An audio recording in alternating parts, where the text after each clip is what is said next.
Let me explain the solution here. These are the entire solution. Let's start from number 1. Number 1 is a vector. Given the column vector P as 3, 5, 3, vector Q minus 1, 2, and vector R as 17, 5, where R is alpha P plus beta Q. Alpha and beta are scalar. That is, they multiply vector P and vector Q respectively. The question here is express Q in terms of P and R. So what you are going to do is to find the value of alpha and find the value of beta, replace the values, and make Q the subject. That is what you will do here. So the step is as follows. Now, the next line you are seeing is the value for R, 17.5. P is 5.3 and Q is minus 1.2. So in this equation, use alpha to multiply 5. That will give you 5 alpha, plus beta to multiply minus 1. That will give you minus beta. It will be equal to 17. The sum of those two products will give you 17. This is the law of equality of vectors. So the second equation is use same alpha to multiply 3 and use beta to multiply 2. That will give you 3 alpha plus 2 beta equated to 5. That will give you equation 1 and equation 2 respectively. Now to solve this simultaneously, I've decided to eliminate beta, so I make their coefficient to be the same by multiplying equation 1 by 2 and multiplying equation 2 by 1. When you do that, you have 10 alpha minus 2 beta is equal to 34, and 3 alpha plus 2 beta is equal to 5. I've succeeded in making coefficient of the beta the same. So to eliminate beta, you put plus. 10 alpha plus 3 beta will give you 10 alpha plus 13 plus 3 alpha will give you 13 alpha. 34 plus 5 will give you 39, since 2 beta and minus 2 beta will be 0. So make alpha the subject and you have alpha to be 3.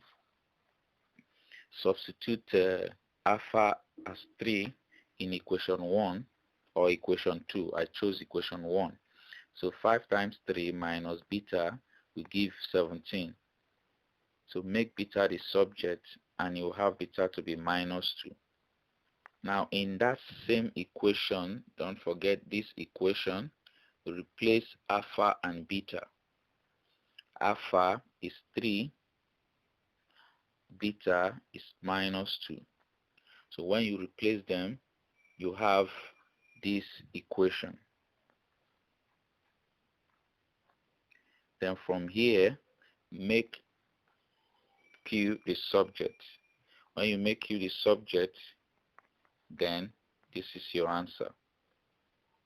Q will be equal to 3P minus R all over 2. Number 2. Number 2 is permutation. K permutation 2 is equal to 72. Now the formula is K factorial over K minus 2 factorial is equal to 72. Now what you do with the numerator, since it's K factorial, it will be K times K minus 1 times K minus 2 factorial. We don't know how long we are going to extend the product, but when you get to the exact value at the denominator, you stop. So how I got the K times K minus 1 times K minus 2 factorial is when you have 5 factorial, is the same thing as 5 times 4 times 3 times 2 times 1. So from 5 to 4 is like 5 minus 1. From 4 to 3 is like 5 minus 2. So that is how I got that value. So continuing, you use k minus 2 factorial to cancel k minus 2 factorial, and that will give you 7 equal to 72. So what we have is k bracket k minus 1 is equal to 72. When you solve this quadratic equation, you have k squared minus 9k plus 8k minus 72 is equal to 0, because minus 9k plus 8k will give you minus 1k, that's minus k, like we have here. Then minus 9 times 8 will give you 72k squared. So when you solve that quadratic, you have k to be 9 and minus 8. We are looking for a positive value, so k will be 9. Number 2b is trig identity. We have 2 cos square theta minus 5 cos theta is equal to 3, with the values of theta ranging from 0 to 360. So the first step is to let your cos theta to be x, substitute in this equation, then you have 2x squared minus 5x minus 3 is equal to 0. Another quadratic, when you solve it, you have x to be 3 and minus 1 over 2. But don't forget cos theta is x, so when x is 3, you have cos theta to be 3. Now this expression is invalid because minus 1 is less than or equal to cos theta is less than or equal to 1. What this expression means that the value for cos theta does not exceed 1 or minus 1. So cos theta cannot be 3. That makes us to invalidate this expression. So we'll go with only x is equal to cos x to be minus 2. So if cos x is minus 2, it means cos is negative in second quadrant and third quadrant. And when you find cos half, it is going to give you 60. So in second quadrant, 180 minus 60 will give you 120. In third quadrant, 60 plus 180 will give you 240. To verify, you can press cos 120 and cos 240 to give you minus half. Now straight to number 3. Number 3 is a binary operation.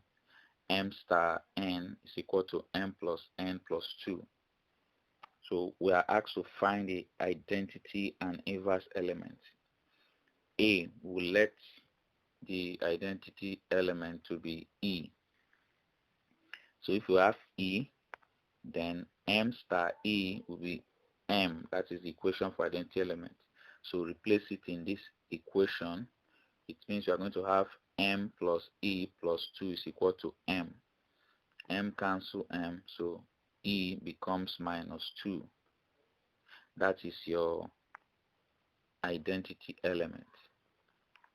So to find the inverse element, we still need the equation.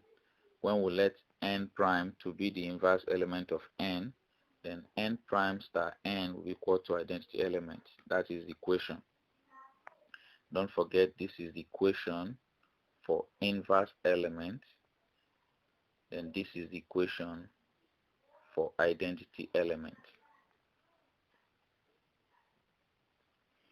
So you must know that when you put that equation, you have n prime plus n plus 2 is equal to identity element. Solve for n prime, you have n prime to be minus bracket n plus 4 or minus n minus 4. Thank you for listening.